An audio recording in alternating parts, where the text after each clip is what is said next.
안녕하세요. 안전한 투자로 편안한 노후 준비 중경투TV입니다. 네, 8월 11일 금요일입니다. 중요한 미국 인플레이션율 발표가 되었고 예상시보다 인플레이션율 낮게 나오면서 나스닥 장중에 상승했다가 다음달 인플레이션율 추가 상승 우려에 재하락하고 비트코인, 이더리움도 내려가고 있고요. 비트코인 29,400달러에서 3만 달러 빠르게 돌파 못하고 행보하고 있는데 리플도 800원 반등 찍고 상승은 했지만 880원 핵심 매물대 돌파는 안 나오고 있습니다. 미국 인플레이션율 영향이 있다는 거죠. 8월 10일 발표된 미국 인플레이션율은 3.2%로 컨센서스 3.3%보다 낮게 발표가 되었습니다. 코어 인플레이션율도 4.7% 약간 낮으면서 긍정적인 수치로 발표가 되었고요. 4일 전 코어 인플레이션율 컨센서스 4.7%였는데 하루 전에 4.8%로 약간 조정을 시키면서 컨센서스보다 좋게 나오게 만들었죠. 0.1% 차이보다 컨센서스 비트하느냐 더 낮게 나오냐 차이가 중요한데 내년 바이든 대통령 재선 투심에 중요한 인플레이션이기 때문에 미국 통계국 컨트롤로 인해서 나스닥도 선방을 했다 볼 수 있습니다. 대신에 인플레이션율 잘 나왔다고 해도 다음날 PPI 생산자 물가 높게 나오면서 비트코인 영향받는 경우가 종종 있었고요. 특히 최근처럼 인플레이션율 반등 오는 가장 중요한 구간일 때 꼬시기로 올렸다가 내리는 경우가 있었습니다. 모두가 인플레이션율 중요하다 생각해서 코인 선물시장 변동 컸지만 누구나 생각하는 상승과 하락이기 때문에 그 다음에 조정 오는 경우가 많죠. 1920년부터 올해 8월까지 미국 인플레이션율 한 번 상승하기 시작하면 최소 한 번 정도 반등 나온 다음 내려갔습니다. 1940년 2차 세계대전에 미국 인플레이션율 상승하고 1950년 한국전쟁, 1955년 베트남 전쟁까지 미국이 3번이나 인플레이션율 상승하고 20년 넘게 고물가가 이어졌고요. 1980년에도 중동 석유 파동으로 물가가 2번이나 큰 상승 이후 하락을 했습니다. 그런데 미국 증시는 1940년, 1980년 인플레이션율 상승하는 여기 처음 구간에만 증시가 하락을 했지 그 다음에 인플레이션율 상승을 한다고 해도 증시는 약간의 조정 이후 지속 상승을 했습니다. 두 번째 인플레이션율 상승부터는 연준이 금리 내려서 증시 살려주겠지 하는 이런 학습 효과가 있기 때문에 증시 저점이 강하게 지켜준 거고요. 미국이 인플레이션율 상승하는 것은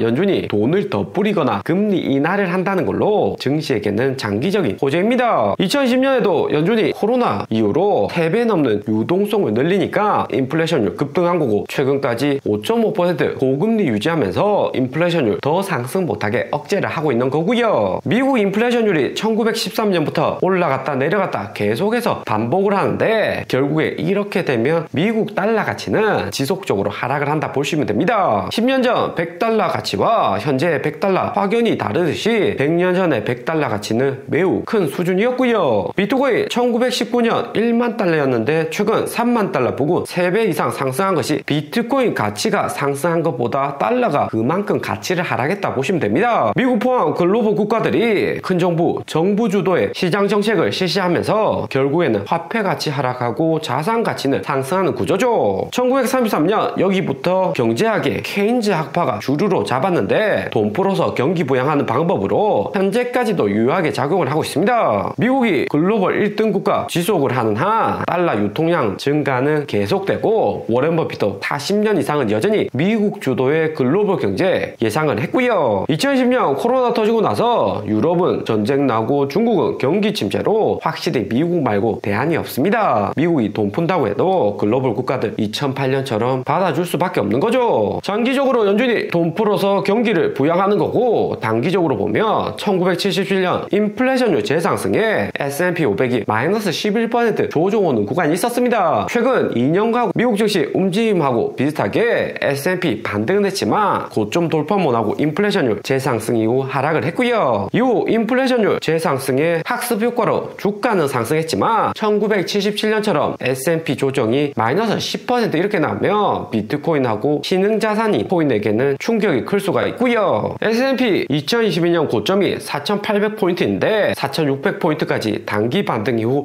5% 남기고 재하락을 했습니다. 미국 신용 강등이나 인플레이션 재상승이 주요 원인이다 볼 수가 있고요. 1977년처럼 마이너스 11% 하락 보면 4,000포인트 부근인데 여기 점선 라인으로 최소 여기 정도는 찍고 반등 오는 시나리오다 보시면 됩니다. 비트코인으로 치면 올해 1월 상승 전후로 25,000달러에서 2만 달러 초반까지는 가격이 내려올 수 있다는 거죠. 인플레이션율 재상승뿐만 아니라 8.3일 미국 신용 강등도 하락 트리거로 작용을 할 수가 있습니다. 2011년 같은 경우 미국 신용 등급 하락오고 나스닥은 마이너스 19%까지 하락을 했고요. 그 다음 8월 9월 바닥 리테스팅한 다음 본격 상승했습니다. 그러면 어떤 품목의 인플레이션율이 이번에 상승을 해서 나스닥 비트코인에 부정적이었냐 보면 푸드에도 마트 물가, 어웨이 외식 물가가 0.2%, 0.3%씩 상승했고 천연가스가 2%로 상승폭이 가장 컸습니다. 유럽 천연가스 노동자 시위로 제대로 천연가스 공급이 안 되면서 가격이 상승을 한 거죠. 거기에 파르장 가장 주시하고 있는 미국 세틀 거주비도 0.4% 상승하면서 내릴 기미가 안 나오고 있습니다. 이렇게 되면 파르장 8월 잭슨홀 미팅에서 금리 내릴 수 있다 증시에 긍정적인 이야기 해주기는 쉽지 않아 보입니다. 8월 25일부터 27일에는 잭슨홀 미팅이 실시가 되는데 최근 2년간 잭슨홀 미팅 전 비트코인은 상승했다가 내리는 경우가 많았고요. 특히 작년 잭슨홀에서 파르장 긍정적으로 이야기해주겠지 기대감으로 나스닥 비트코인 미리 상승했지만 파르장 냉담하게 연설문만 있고 나가면서 작년 10월 나스닥 바닥 리테스팅을 했습니다. 2011년에도 코로나 오미크론 터지면서 금리 인상하니까 잭슨홀 이후 일주일을 계속해서 상승을 했고요. 그러다가 미국 부채 한도 협상, 중국 헝다 부동산 파산 루머로 롱포지션 대량 청산이 되고 비트코인